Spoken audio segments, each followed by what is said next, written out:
በተገናኙ በነጋው በመጋቢት በ23 ቀን ጸጋ ዘአብ የሚያጥንበትን ቀን ጨርሶ ወደ ቤቱ ገባ። በዚችም ሌሊት በ24 ቀን ከሚስቱ ጋር ተገናኝቶ አባታችን ተክለ ሃይማኖት ተጸነሱ።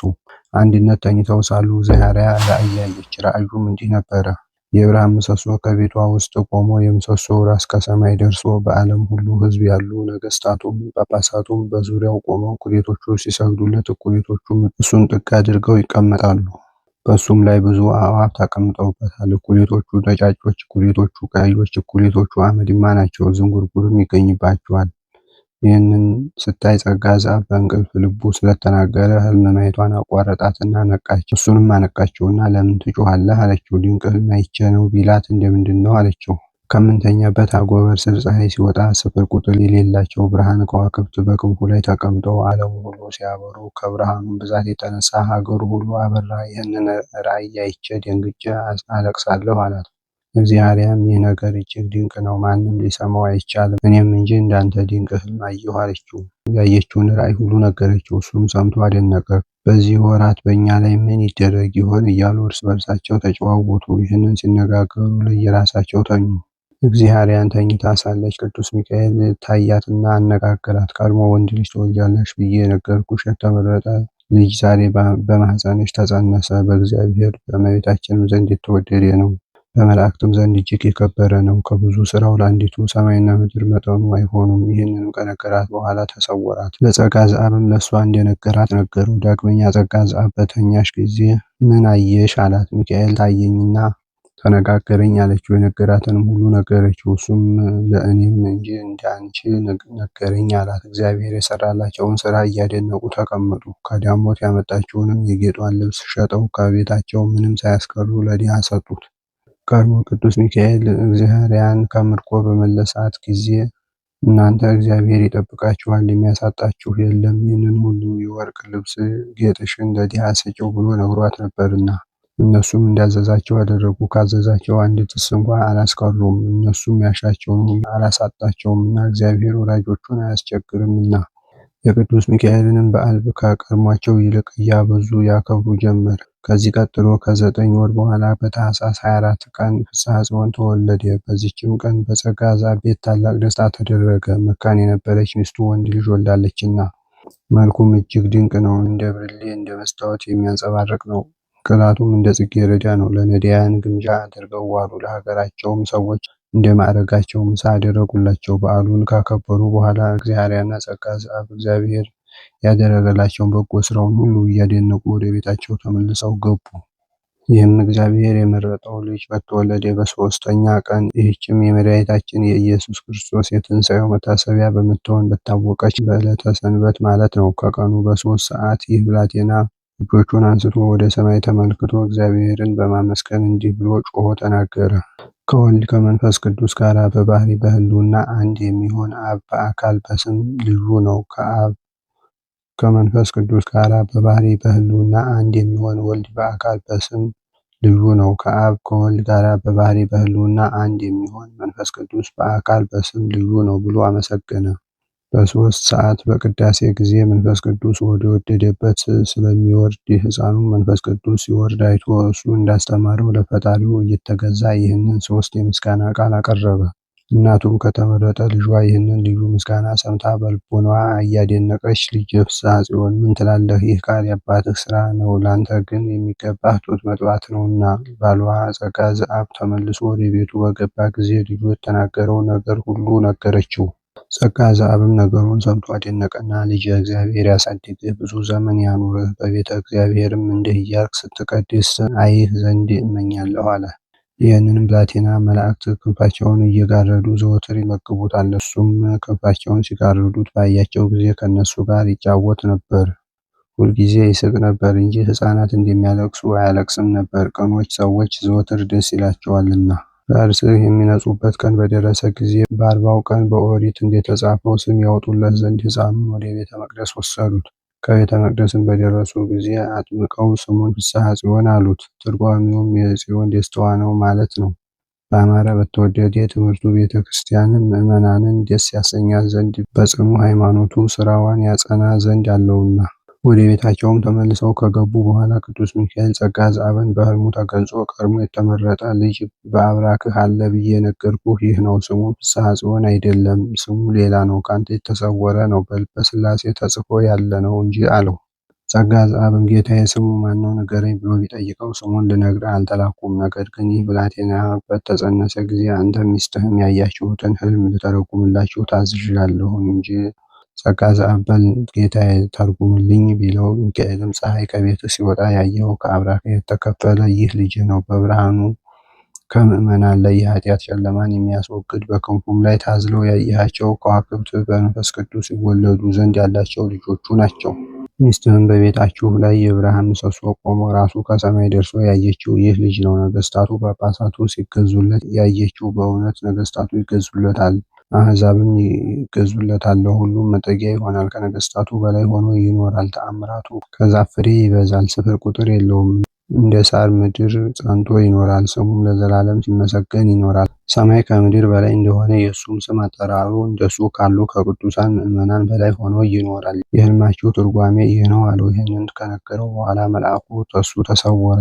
ጸጋ ዘአብም ከእንቅልፉ ተነስቶ ሚስቱን እህቴ ዛሬ በዚህ ሌሊት ምን አየሽ አላት። ያየሁት የለም፣ ሌሊቱን ሁሉ እንቅልፍ ጸንቶብኝ አደርኩ እንጂ አለችው። እኔስ ግሩም ሕልም አየሁ አላት። ቀድሞ ይህ ብላቴና በተጸነሰ ጊዜ ያን ጊዜ ያየነውን ሕልም ሚካኤል ተርጉሞ አስረዳኝ ብሎ የተረዳውን ሁሉ ነገራት።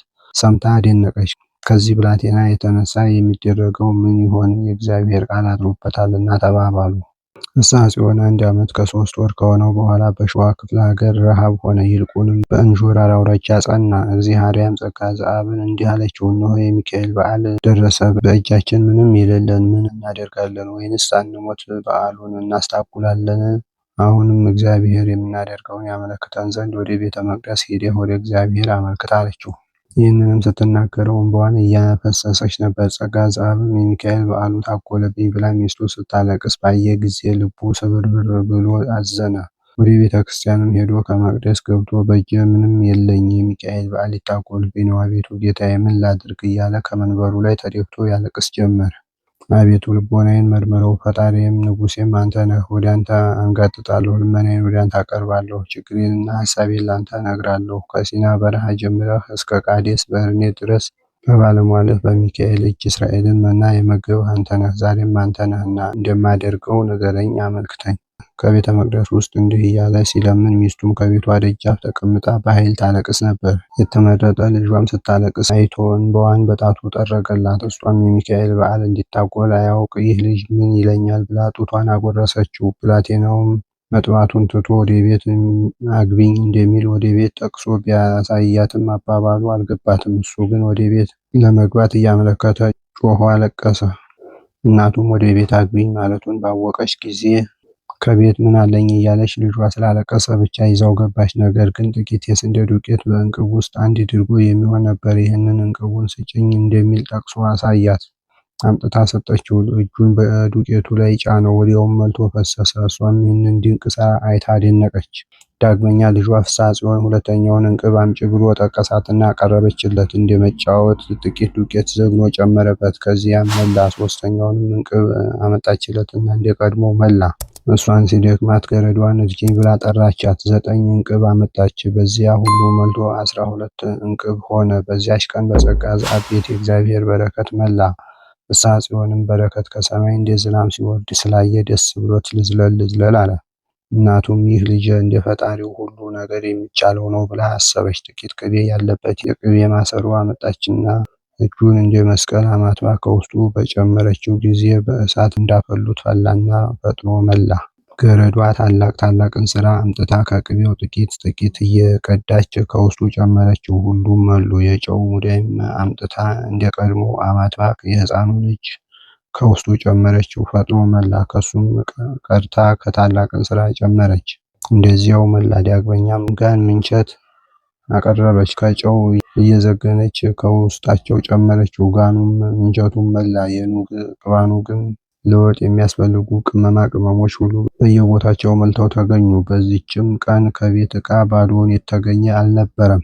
እግዚአብሔርም ይህንን ተአምር አይታ በመደነቅ ገረዷን ጠርታ ለሚካኤል በዓል የሚሆነንን ምግብ ሁሉ አዘጋጂ አለቻት። ይኸውም እግዚአርያ በተማረከች በሁለተኛው ዓመት በመጋቢት 12 ቀን ነው። ጸጋ ዘአብም ከቤተ ክርስቲያን ተመልሶ ወደ ቤቱ በገባ ጊዜ ሚስቱ የተመረጠ ልጃቸው ያደረገውን ሁሉ ነገረችው። ጸጋ ዘአብም ሰምቶ እግዚአብሔርን አመሰገነ። እኛን ይቅር ብሎ ለወገኖቹ ደህንነትን ያደረገ የእስራኤል ፈጣሪ ይክበር ይመስገን። ሰውነቴ እግዚአብሔርን ታመሰግነዋለች፣ ለክቡር ስሙም ትገዛለች። ለእኔ ለኃጥእ የማይገባኝ ሲሆን ይህንን ሁሉ ስላደረገልኝ አቤቱ ጌታዬ ምን ወሮታ እከፍልሃለሁ? ይህንን ካለ በኋላ ልጁን ልጄ ሆይ ሺህ ዘመን ኑርልኝ እያለ አንስቶ ታቅፎ ሳመው። በረሃብ ጊዜ ጽጋብ፣ በጽም ጊዜ መጠጥ፣ በታረዝን ጊዜ ልብስ፣ በችግር ጊዜ ብዕል፣ በሐዘን ጊዜ ደስታ፣ በመከራ ጊዜም መጠጊያ ሆነናልና እንደዚህ ያለህ ልጄ ብዙ ዘመን ኑርልኝ አለ። ሕፃኑም እኔስ ብዙ ዘመን እኖራለሁ፣ አንተ ግን ከኔ አስቀድመህ ትሞታለህ፣ ያለ እኔም ሌላ ልጅ የለህም። ብትሞትም ስለ ንጹሕ ክህነትህ እግዚአብሔር ስለሚቀበለው ዕጣንህ፣ እግዚአብሔር ስለሚቀበለው ምጽዋትህ ተመስግነህ የምትቀበለው ዋጋ ይቆይሃል። እኔ ግን ለጽኑ መዋጋት እቀራለሁ። የምዋጋውም ከሥጋዊ ከደማዊ ሰው ጋር አይደለም፣ ከሰማይ በታች ዓለመ ጽልመትን ከሚገዙ ከአጋንንት ጋር ነው እንጂ። አንተ ግን አባቴ ወደ አባቶች መኖሪያ ትሄዳለህ፣ ይህችውም የሁሉ መገኛ መቃብር ናት። ልጁ ይህንን ነገር በነገረው ጊዜ ጸጋ ዘአብ እጅግ ፈራ፣ ደነገጠ። ነገር ግን እግዚአብሔርን እንዲህ ብሎ አመሰገነ። ሰማይን ምድርን የፈጠርህ ጌታ አመሰግንሃለሁ። ይህንን አዋቆች ነን ከሚሉ ሰውረህ ለሕፃናት ገልጸህላቸዋልና። አዎን አባቴ፣ ከአዋቂ መሰወር ለአዋቂ መግለጽ ልማድህ ነውና፣ በእውነትም አዋቆች የምታደርጋቸው አንተ ነህ። ነገርህ ሕፃናትን ያራቅቃል። አንተ በመረጽከው በዚህ ልጅ ላይ የምታደርገውን ተአምር ሁሉ ለእኔ ልትገልጽልኝ አይገባኝም። ከዚህ ሁሉ በኋላ እያመሰገነ ልጁን እንዲህ አለው፣ ሕጉን ሥርዓቱን ታውቅ ዘንድ እውቀቱን ለሰጠህ ለእግዚአብሔር ክብር ምስጋና ይግባው። ከዚህ በኋላ ብዙ ምግብ አዘጋጅተው በመጋቢት በ12 ቀን በሚካኤል ስም ታላቅ በዓል አደረጉ። ለድሃው ሁሉ እናት አባት የሌለውን ለማጽናናት፣ ለተቸገሩት ሁሉ፣ ለዘመዶቻቸውም ለሀገሩም ሰው ሁሉ ታላቅ ምሳ አደረጉ። የተሰበሰቡትም ሰዎች በሀገራችን እህል የለ፣ በዚህ በረሃብ ዘመን ይህንን ያህል ምግብ ከየት አገኙ? እኛም እኮ የሚካኤልን ዝክር ብናዘክር እንዲህ ባገኘን ነበር እያሉ አደነቁ። ልጃቸው ፍስሐ ጽዮን ከተወለደ ወዲህ እጅግ ከበሩ ያሉም አሉ። በልተው ከጸገቡ በኋላ ይህንን እየተባባሉ ወደየሀገራቸው ተመልሰው ገቡ። እግዚአርያና ጸጋ ዘአብም የረሃቡ ዘመን እስኪፈጸም ድረስ ለሀገሩ ሰው ሁሉ ይህንን እየመገቡ ተቀመጡ። ይህም የስንዴ ዱቄት እስከ ብዙ ቀን ድረስ አልተፈጸመም። ዱቄቱ ብቻ ሳይሆን ለምግብነት የሚፈለጉ በልጃቸው እጅ የተባረከው ሁሉ ጨውም ቅቤውም እስኪሞቱ ድረስ አልተፈጸመም። እግዚአርያና ጸጋ ዘአብም በልጃቸው በፍስሐ ጽዮን ልጅ ይህ ሁሉ ስለተደረገላቸው ደስ ብሏቸው በመዓልትና በሌሊት እግዚአብሔርን እያመሰገኑ ተቀመጡ። ከዚህ በኋላ ዳግመኛ እግዚአርያ በልጇ በፍስሐ ጽዮን እጅ ታላቅ ተአምራት አደረገች። አንድ አገረ ገዢ ሰው በእነሱ አካባቢ ሲያልፍ እጅግ ተርቤያለሁና ምሳ አብልኝ አላት። መጠጥ የለኝም እንጂ ምሳ በሰጠሁህ ነበር አለችው። መጠጥ በተገኘ ደግ ነበር፣ ነገር ግን ያለሽን ስጭኝ አላት። እግዚአርያም መጠጥ ስለሌላት እጅግ እያዘነች ወደ ቤት ገባች። በልቦኗ የተመረጠ የዚህ ልጅ ፈጣሪ እንደ ልማድህ ተአምራት አድርግልኝ አለች። በዚህ በልጅ እጅ ኃይለ እግዚአብሔር አድሮበታልና እያለች በማሰብ ገረዷን ለጌታ የሚሆን ገበታ ስሪ ብላ አዘዘቻት። ቀድሞም ስለሱ ከምርኮ ተመለስኩ፣ ዳግመኛም በረሃብ ከመሞት በሱ እጅ ዳንኩ፣ እስከ አሁንም በቸርነቱ አለሁ። ዛሬም ፈጣሪ በሱ ተአምራት ያደርግልኛል እያለች ልጁን ከሷ ጋራ ይዘው ሄደች። በቤቷ ውስጥ ያለው የውሃ ዕቃ ካለበት በደረሰች ጊዜ የልጇን እጅ ይዛ አማትባ ውሃውን ባረከችው። የተደነቀ ጠላ ሆነ። ገረዷን ጠርታ ጠላውን በገንቦ ከማዲጋው ቅጁ አለቻት። ቀርታው መልቶ ተረፈ። ዳግመኛም በብዙ ገንቦ ቀዳችው፣ አልተፈጸመም፣ ለበኋላ ይሆናል ብላ አስቀመጠችው። እግዚአርያም እንግዲያውን ጠርታችሁ ከሁለተኛው ቤት አግቡት ብላ አዘዘች። እንደሚያሻው ብዙ ምግብ ብዙ መጠጥ አቀረበችለት። ይህም መኮንን ይህች ሴት ድንገት ይህንን ያህል ምግብ ከየት አገኘች እያለ አደነቀ። ለእኔስ ይቅርና ለንጉሥም በበቃ ነበር። ከሱ ዘንድ ካሉ ሰዎች ጋር እንዲህ እየተባባሉ በልተው ከጠጡ በኋላ ለሌሎች ሰዎች አተረፉ። ይህም መኮንን እግዚአርያን ጥሯታልና ከሱ ዘንድ በደረሰች ጊዜ እንዲህ ያማረ መጠጥ እያለሽ እንዴት የለኝም ትይኛለሽ? በእውነት ከቤተ መንግሥትስ እንኳ እንዲህ ያለ መጠጥ አይገኝምና አላት። እግዚአብሔርም እኔ እንዳለም አላወቅሁ ቀድሞም አላየሁት፣ ነገር ግን ካንተ ዘንድ ከሄድኩ በኋላ ፈጣሪዬ ሰጠኝ አለችው።